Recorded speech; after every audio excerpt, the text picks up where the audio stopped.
Update mo na nga tayo sa mundo ng basketball sa Gilas, Pilipinas. Ito nga, good news, anak ni Justin Brownlee at Jody Vance magsasama sa NBTC. Samantalang ang anak ni Justin Brownlee pwede kayang maging local player.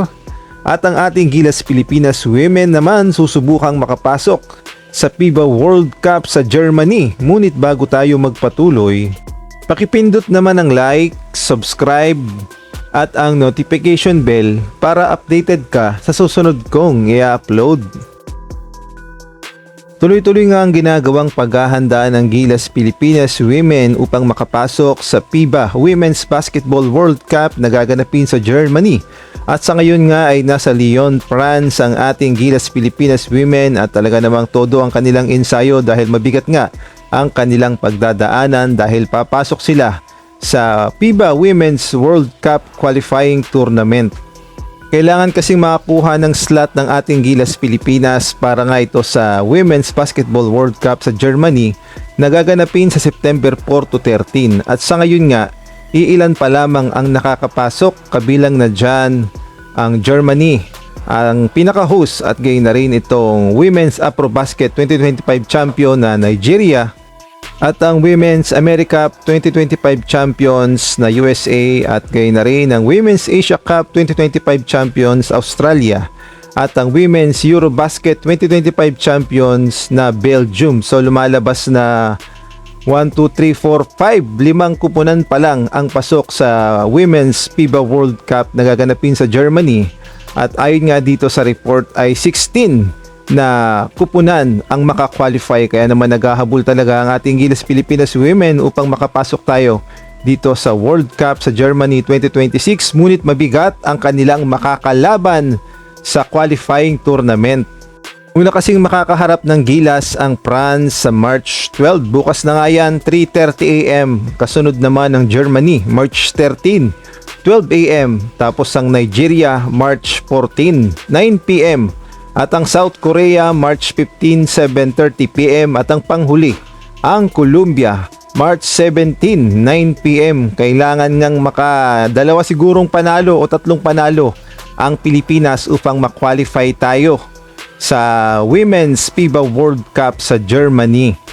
At partida, wala pa tayong Vanessa De Jesus at Jack Animam sa lineup ng Gilas. At gayon na rin wala pa tayong naturalized dahil ongoing pa ang proseso ni Elizabeth Means na magiging naturalized player ng Gilas Women. Kaya naman ipanalangin natin na sana makapasok ang ating Gilas Pilipinas sa FIBA Women's Basketball World Cup sa Germany. Laban Pilipinas, puso.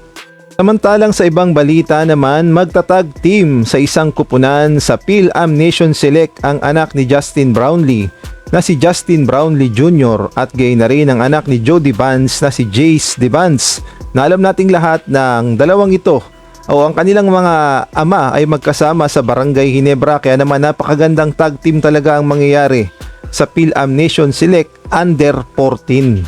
At ang NBTC o National Basketball Training Center ay gaganapin sa Pilipinas, kaya naman antabay tayo sa schedule ng mga magiging laban. At ang head coach ng Phil-Am Nation Select Under 14, walang iba kundi itong si Joe De Vance. Kaya naman napakaganda talagang experience para sa mga bata na maturuan ng isang Barangay Ginebra legend.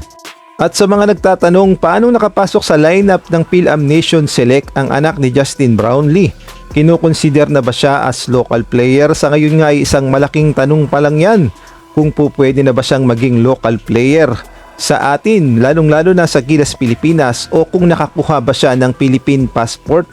Ngunit sa tingin ko ay malaki ang pag-asang maging local player ang anak ni Justin Brownlee dahil sa ibang bansa po pwede na ngang maging local player yung mga ibang lahi, kagaya na lamang ng ginagawa ng Australia na nakakuha sila ng mga South Sudanese o mga African players na nagmamigrate sa kanilang bansa at kalaunan ay kinukonsider ng FIBA as local player at nagagamit nga nila yan sa mga FIBA kompetisyon.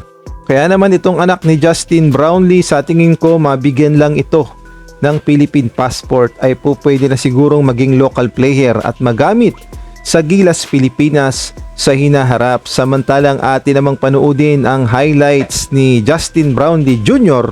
at Joe o Jace Dibans sa kanilang paglalaro ng basketball.